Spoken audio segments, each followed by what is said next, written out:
Hello दोस्तों, आपका स्वागत है इस ट्यूटोरियल में। अगर आप चैनल पर नए हैं तो चैनल को सब्सक्राइब करना ना भूलें। तो चलिए शुरू करते हैं। आज की इस वीडियो में हम देखने जा रहे हैं आप 10th एसएससी महाराष्ट्र के बोर्ड के पेपर में हिंदी के आप कैसे स्कोर्स कर सकते हैं। 75+ किस तरह से आप स्कोरिंग कर सकते हैं। चलिए शुरू करते हैं।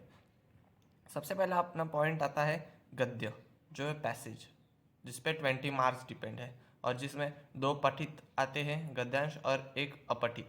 आपको वर्कबुक पढ़ के जाना है, वर्कबुक में से ही आते हैं। हिंदी और मराठी के पेपर में ज़्यादातर आपका वर्कबुक पे ही डिपेंड होता है, तो आपको वर्कबुक ही पढ़ के जाना है अच्छी तरीके से। आपको मतलब हर लेसन के ऑब्जेक्टिव एक बार देख कर जाना है, क्योंकि उस पर आप पे 20 मार्क्स डिपेंड है। तो आपको सभी लेसन के जो ऑब्जेक्टिव होते हैं, क्वेश्चन आंसर होते हैं, स्वमत होते हैं, वो सब आपको पढ़ के जाना है। उसके बाद आता है आपका पद्य, पोयम, जिसमें 2 पठित पद्यांश होते हैं, जिसपे 12 मार्क्स आपके डिपेंड है। आपको हार्डली गिनी चुनी पोयम रहती है, तो आपको सभी पोयम करके जाना है अच्छी तरीके से।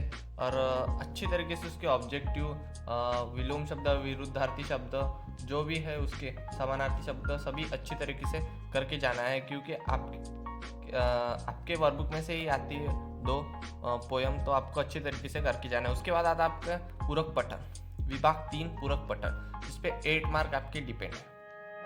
तो पूरक पठन में आता है एक पठित गद्यांश आता है और एक पठित पद्यांश आता है। मतलब एक पैसेज आता है, एक पोयम आता है, जिसपे आपकी 8 मार्क्स डिपेंड है। वो आपके टेक्स्ट बुक में से कौन से भी लेसन में से आ सकता है, ऐसा कोई ज़रूरी नहीं है कि आप लास्ट ईयर के क्वेश्चन पेपर भी आप चेक कर सकते हैं, उस हिसाब से भी आप कर सकते हैं, प्रैक्टिस कर सकते हैं। आपको प्रैक्टिस होनी चाहिए। मैं तो बोलूँगा कि आप पोयम अच्छी तरीके से करके जाना, क्योंकि पोयम के मार्क आपके कहीं भी छूटनी नहीं चाहिए, और पैसेज के भी कहीं भी छूट नहीं सकते। अगर आप पैसेज अच्छे तरीके से पढ़ते हो या टेक्स्ट बुक से अच्छे तरीके से क्वेश्चन आंसर उसके करके जाते हो, तो कोई टेंशन नहीं। उसके बाद आता है आपका भाषा अध्ययन, व्याकरण। व्याकरण पे आपके 14 मार्क्स डिपेंड है। आपको व्याकरण भी गिना चुना ही रहता है। आपको व्याकरण बहुत अच्छी तरीके से करके जाना है, जिसपे आपको 14 मार्क है। आपको 14 मार्क तो मिलनी ही चाहिए इजीली।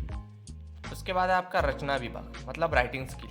इस राइटिंग स्किल पे आपके मार्क है 26 मार्क डिपेंड है आपके राइटिंग स्किल। देख सकते हैं आप हिंदी, इसमें हिंदी के पेपर में 26 मार्क आपके राइटिंग स्किल पर डिपेंड है। और देखते हैं राइटिंग स्किल कौन कौन सी है। पहली राइटिंग स्किल है आपकी फॉर्मल और इनफॉर्मल। देखिए, मैंने पहले भी आपको बता चुका हूँ कि फॉर्मल लेटर ही लिखने का ज़्यादा से ज़्यादा प्रयास कीजिए, क्योंकि फॉर्मल लेटर पे ही आपको मार्क मिलते हैं, क्योंकि उसका जो प्रेजेंटेशन है उस पर आपके मार्क डिपेंड होते हैं। तो आप अच्छे तरीके से फॉर्मल लेटर को करके चाहिए, और जिनको इनफॉर्मल लिखना है तो वो इनफॉर्मल लिख सकते हैं। इस पर आपके 5 मार्क्स डिपेंड है।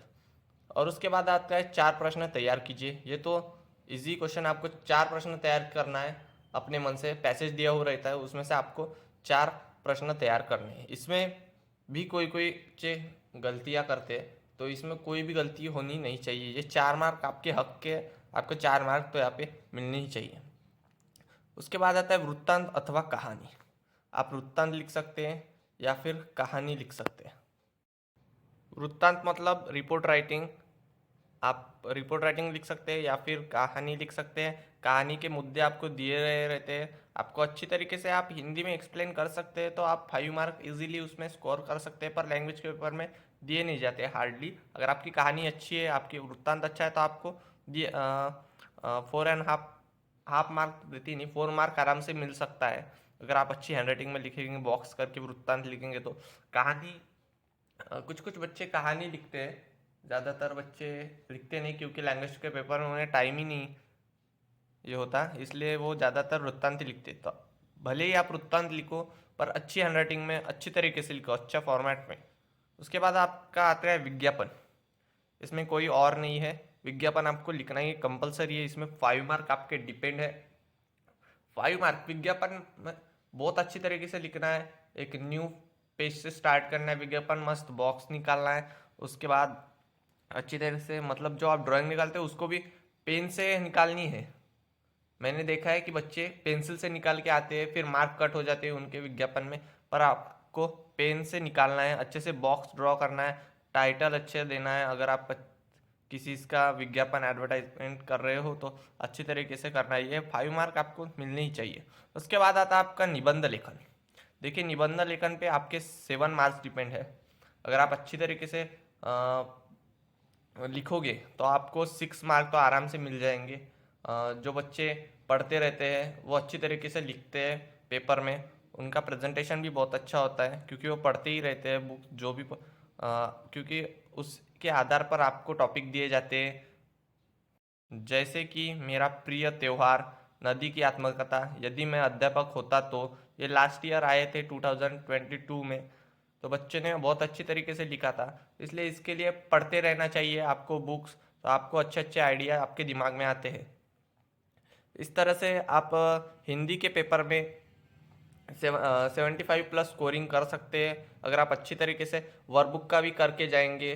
व्याकरण अच्छी तरीके से, आपको राइटिंग स्किल भी अच्छी तरीके से करके जाना है, मतलब प्रैक्टिस होनी चाहिए। तो इस पे आपके मार्क डिपेंड है।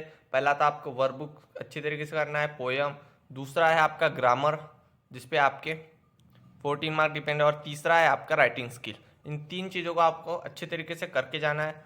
अगर आप इस पे आप फोकस करेंगे और अच्छी तरीके से करके जाएंगे तो आपको हिंदी के पेपर में 75+ मार्क ज़रूर मिलेंगे। Thank you.